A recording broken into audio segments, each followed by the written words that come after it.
Váleme Dios, dijo Sancho, ¿no le dije yo a vuestra merced que mirase bien lo que hacía, que no era sino molinos de viento, y no lo podía ignorar sino quien llevase otros tales en la cabeza?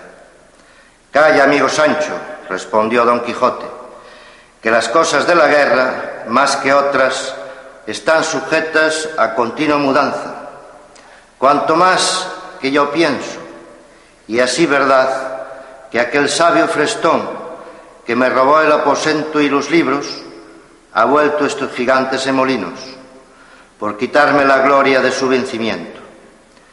Tal es enemistad que me tiene, mas al cabo han de poder poco sus malas artes contra la bondad de mi espada.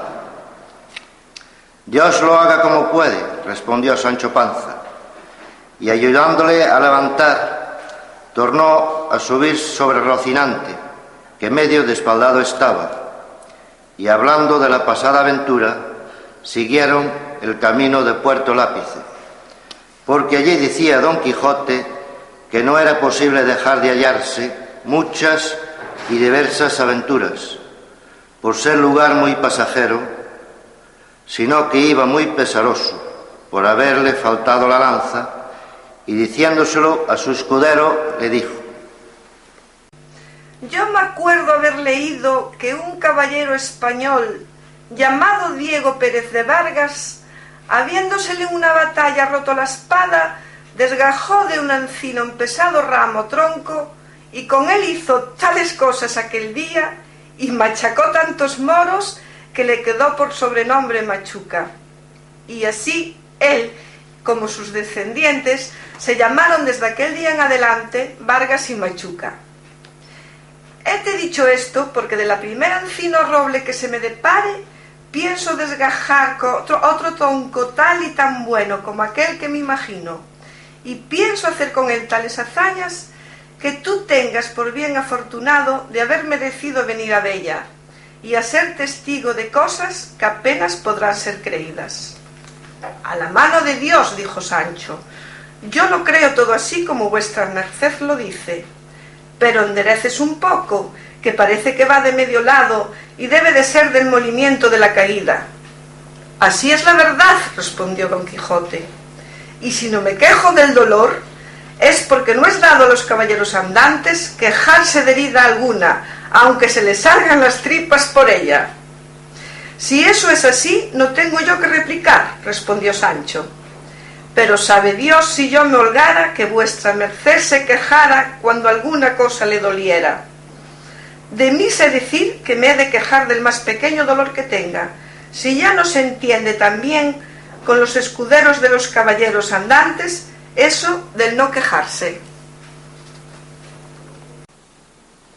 No se dejó de reír Don Quijote de la simplicidad de su escudero, y así le declaró que podía muy bien quejarse como y cuando quisiese, sin gana o con ella, que hasta entonces no había leído cosa en contrario en la orden de caballería. Díjole Sancho que mirase que era hora de comer.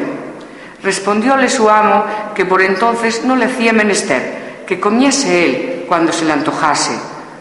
Con esta licencia se acomodó Sancho lo mejor que pudo sobre su jumento, y sacando de las alforjas lo que en ellas había puesto, iba caminando y comiendo detrás de su amo muy de su espacio, y de cuando en cuando empinaba la bota con tanto gusto que le pudiera envidiar el más regalado bodegonero de Málaga.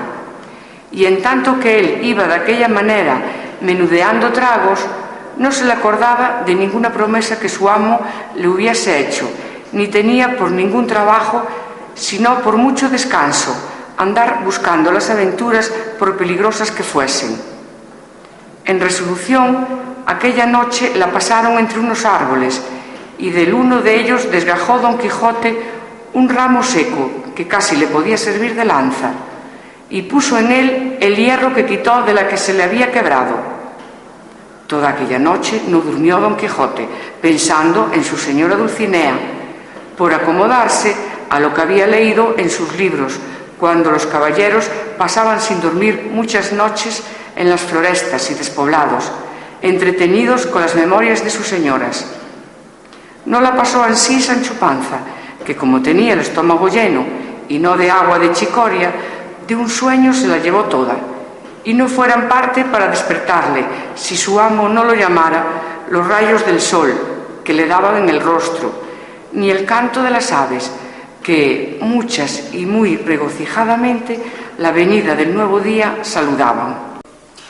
Al levantarse dio un tiento a la bota y hallóla algo más flaca que la noche antes, y afligiéndosele el corazón por parecerle que no llevaba camino de remediar tan presto su falta, no quiso desayunarse don Quijote, porque, como está dicho, dio en sustentarse de sabrosas memorias.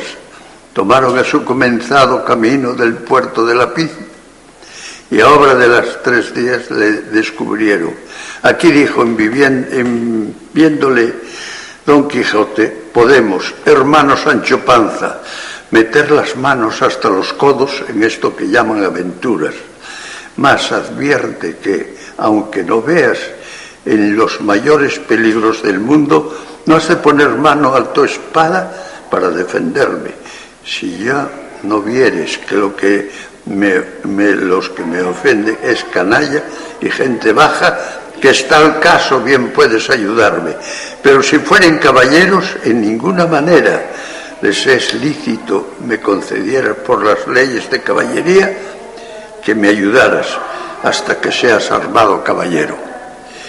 Por cierto, señor, respondió Sancho, que vuestra merced sea muy bien obedecida en esto, y más que yo de mío me soy pacífico y enemigo de meterme en nidos, ni pendencia en ruidos ni pendencias. Bien es verdad que en lo que tocare a decir, defender mi persona, no tendré mucho cuenta con esas leyes, pues las divinas y humanas permiten que cada uno se defienda de quien quisiera agravarle.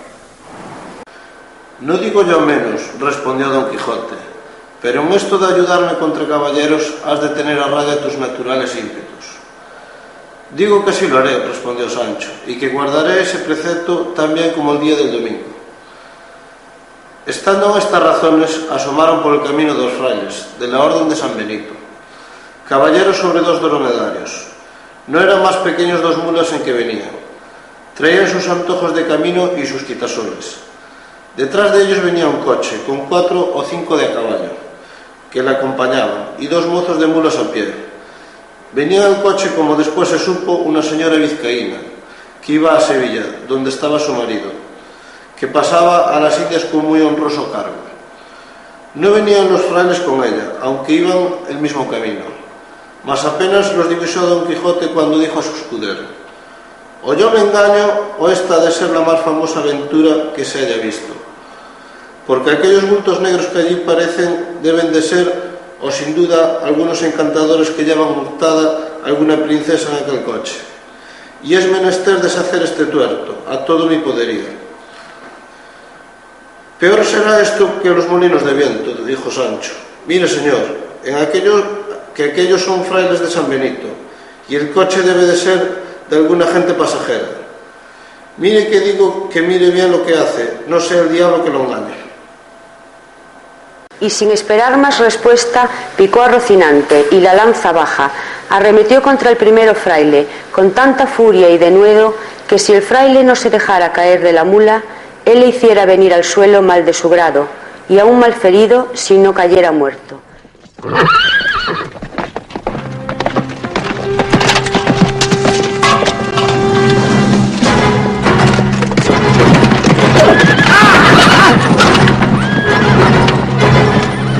El segundo religioso, que vio del modo que trataban a su compañero, puso piernas al castillo de su buena mula y comenzó a correr por aquella campaña más ligero que el mesmo viento. Sancho Panza, que vio en el suelo al fraile apeándose ligeramente de su asno, arremetió a él y le comenzó a quitar los hábitos. Llegaron en esto 2 mozos de los frailes y preguntáronle que por qué le desnudaba. Respondióle Sancho que aquello le tocaba a él legítimamente, como despojos de la batalla que su señor Don Quijote había ganado. Los mozos, que no sabían de burlas ni entendían aquello de despojos ni batallas, viendo que ya Don Quijote estaba desviado de allí, hablando con las que en el coche venían, arremetieron con Sancho y dieron con él en el suelo. Y sin dejarle pelo en las barbas, le molieron a coces y le dejaron tendido en el suelo sin aliento ni sentido. Y sin detenerse un punto, tornó a subir el fraile, todo temeroso y acobardado, y sin color en el rostro. Y cuando se vio a caballo, picó tras su compañero, que un buen espacio de allí le estaba aguardando, y esperando en que paraba aquel sobresalto, y sin querer aguardar el fin de todo aquel comenzado suceso, siguieron su camino, haciéndose más cruces que si llevaran al diablo a las espaldas.